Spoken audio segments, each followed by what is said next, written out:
Neurological Disorders Lesson 3.4, What Causes Different Pain Phenomena? The goal of this lesson is to demonstrate how neural principles work together to create different pain phenomena.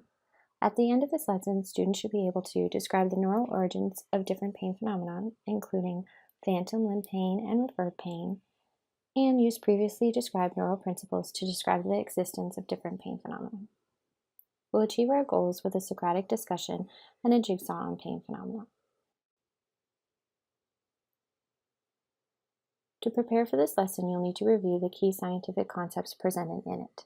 They include neuronal structure and function, and a description of neural mechanisms explaining different pain phenomena, including first and second pain, referred pain, phantom limb pain, the role of emotions in pain, and medications for pain. You can review the scientific content in the background reading provided to you in the teacher primer, the teacher manual, and the student workbook. The teacher primer provides in-depth knowledge about the scientific content. The teacher manual or lesson plan provides a minute-by-minute explanation of the lesson structure, including instructions on how to manage the activity and discussion. And the student workbook provides additional explanation for your students. You'll need to be sure to print the Do Now worksheets, the jigsaw readings, and the jigsaw worksheets for your students.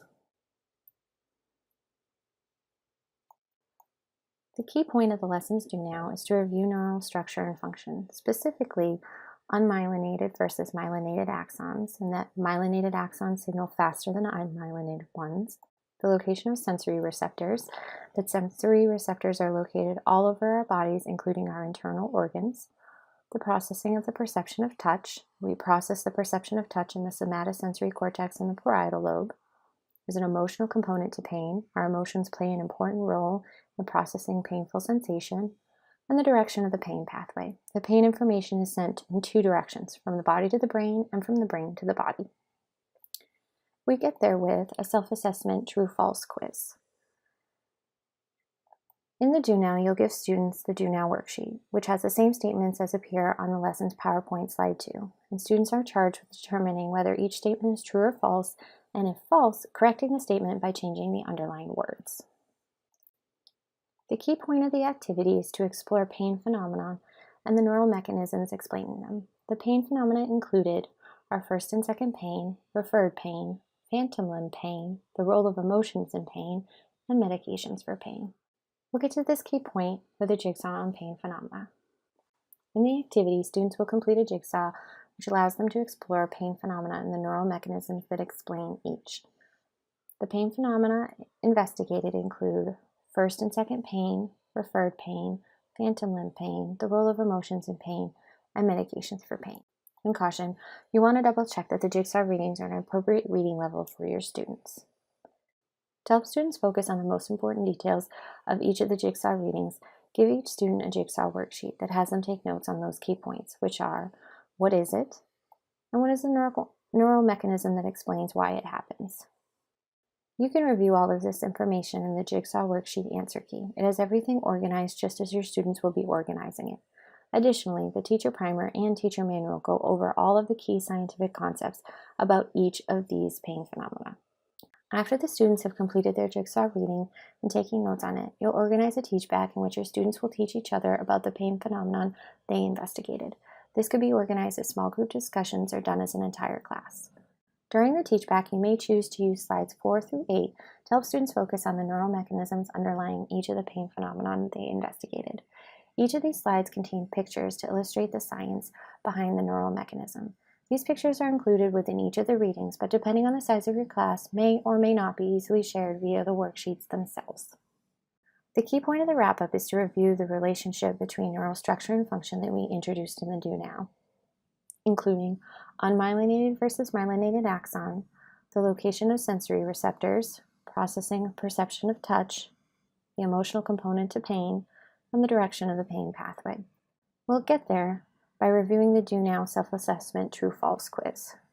Each of the statements in the quiz directly link to one of the pain phenomena investigated in the jigsaw, so this wrap-up also serves as a formative assessment for your students' understanding of the neural mechanisms underlying all of the phenomena discussed during class. During the wrap-up, you'll use slides 9 through 13 to review each of the self-assessment quiz questions. These slides are animated so you will be able to read the statement and ask the students whether it is true or false, and if false, how they would change the statement to make it true. The key point of the homework is to explore how our choices change our brains. We'll get to this key point by working on the unit projects. In the projects, students are working independently or in small groups to research, describe, and present how different choices change our brains. See the project section on our website for more information about the project and sample assignments and rubric sheets.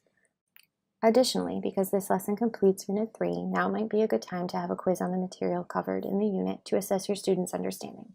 You can find sample quiz questions and their answers posted online, which you can adapt for your classroom.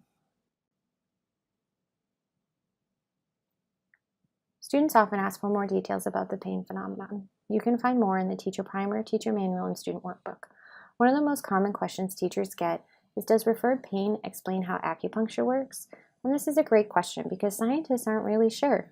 There are many theories about how acupuncture works. One theory is that it deactivates our trigger points that cause referred pain. So perhaps this is how acupuncture works, but scientists are still studying the question to learn more. At the end of this lesson, students should be able to describe the pain phenomenon as well as the neural mechanisms underlying their cause.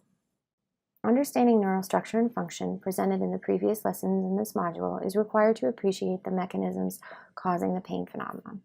Additionally, this lesson expands on a theme of the module, the relationship between structure and function. It makes the connection between biological structure and the physiological function or behavior we experience. Don't forget, if you have any questions, concerns, or feedback, to let us know. You can contact any of the CTSE team members, and we'd be more than happy to help you.